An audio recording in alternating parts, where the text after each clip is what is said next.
What's up guys, Adam of AS Trains here. Tonight I thought I'd do a quick update video on 4292. With the help of a friend of mine, we recently been able to really get this model sounding great, which that's really the summary of this video is going to be talking about some modifications we did for the sound decoder and all that. There's nothing was done to the sound decoder, it was just, but it was in conjunction to the sound decoder. Alright, so some of you guys already know I installed an ESU Lock Sound select decoder in this engine, and I have posted a few videos of this engine in action. I know one was a run by on the Citrus Model Railroad Club HO layout, and then another I think I posted like 2 videos of this engine running back and forth here on the desk, and I believe this makes number 3 because I am going to run it so you guys can have a listen. But one of the very first problems I had with the sound decoder and all that was whenever just installing it alone, I was having a lot of vibration issues. I mean, the tender would just vibrate something terrible. And I tried fixing it, and I managed to find an okay fix, but looking back, I wish I didn't do this. Nothing, I didn't damage anything, it's just something that it just now makes me ask, why did I do this? And that was I lined the entire inside of the tender, so then it acted as a sound barrier. You know, there was no vibration, but I had put so much tape inside the tender that I in fact muffled the sound, and you know it wasn't really loud. Now in a room as small as like my office, I can hear it just fine. But when you get to like a show layout, a club layout where there's a lot of other background noise and all that, it got to where at some points I could not even hear my own engine. So I said, you know, I gotta try and I gotta do something about this, but what can I do? So, that's been about going on for about a month or so now. Then fast forward to about a few days ago, my friend Christian, he messaged me saying, hey, after working with two of my C&O 2662s, I managed to find a way to practically get rid of any vibration issues. And I said, well, what's that? You know, because, you know, it grabbed my attention immediately. And he said, well, I took one of those foam peanuts that, you know, the people use in shipping.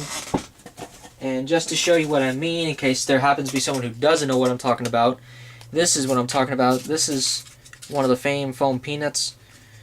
He used like a few of these in the tender, and when you squeeze the tender shell to the tender frame, this is mushed together, and it creates a sound. And it's a sound absorber, or vibration absorber, I should say. There's none of that's in here because we actually had to do something different to this tender. We found a lot of vibration points in here. And there were so many that it's like, you know, oh, okay, which one is the main culprit of all the vibration? So we just started a process of elimination. Anything that, you know, looked like it would vibrate, we either taped it or we put rubber silicone in there. You know, we did a lot of stuff. And finally what we ended up doing, or what he ended up doing, because this was his idea, I knew what he did, he knows what he did, so I just entrusted him to work on my tender. Down here, of course the tender shell's not off, but down here is the metal weight which the motherboard and decoder rest on. Underneath is the contacts. Of course, it's insulated, so then the contacts won't short out with that metal weight, even though it is painted. He ended up putting a line of silicone around the entire thing, so then nothing would vibrate there, including any exposed portions of the contacts. I did have to do a little bit of trimming in order to get the tender shell on.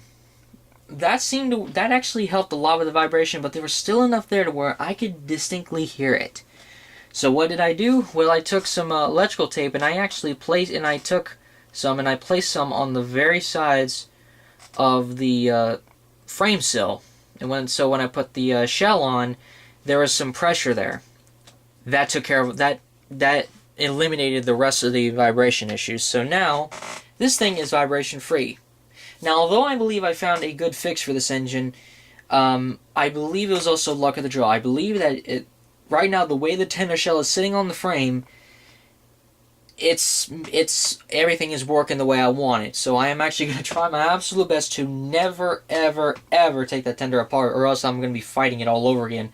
And believe you me, it was very frustrating. This thing, I normally don't like saying stuff like this, but no, excluding those who actually know me personally. This tender, not the engine, this tender, it made me put Webster's Dictionary out of business. And I'm not joking either. So anyways, that's what we did. That's the main thing that we took care of. Another thing we took care of was well, he did it too. I helped with it. Is we actually auto-tuned the motor with the decoder and all that, so then this could run at a much smoother speed. And Christian, he also he actually synced the chuff with the drivers, which that was actually a little difficult because this is this thing was actually acting up a little bit, and at times we were getting confused as to why was this doing this instead of doing what we were wanting it to do. But we got it done, and now that all that work is done, this engine is magnificent. I love it to death, and this is probably one of the best locomotives I have in my roster. So anyways, enough chitter chatter. I now spent over 6 minutes talking. I'm sure some of you guys have already exited out of the video, but to those that are still here, thank you for watching. So, I'm going to go ahead and fire up the engine so you can give it a listen. But before I fire it up, I want to go ahead and say this first. Once I conclude this video, you guys would have heard the engine in action. Here's something that I want you to do. Once I'm done with this video, go back to the second video that I posted of this engine running back and forth here on the desk and compare the sound volume. I'm not kidding. That'll just go to show you just how loud this thing is now. Because now it has 2 speakers. There's no vibration. We managed to open up the speaker holes. It's magnificent. And the difference in sound volume is just going to be amazing. So here we go.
Okay, so that was just a quick demonstration of the sounds.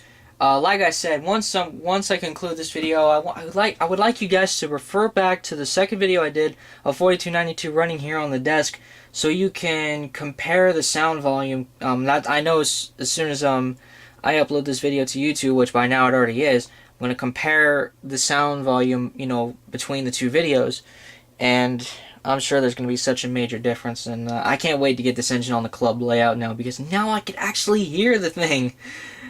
But of course, this was a good, I'm glad in a way I am glad I did all this work. It just showed me, what I may have to do if I ever invest in another one of these InterMountain cab forwards, which if I do, I have some intent, I may get another another AC-12, primarily 4294 if I can help it.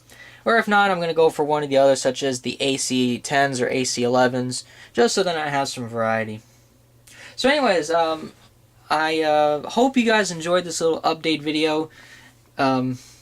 Stay tuned for more videos in the future. That's it for now. I'm Adam Swindell, and I'll see you next time.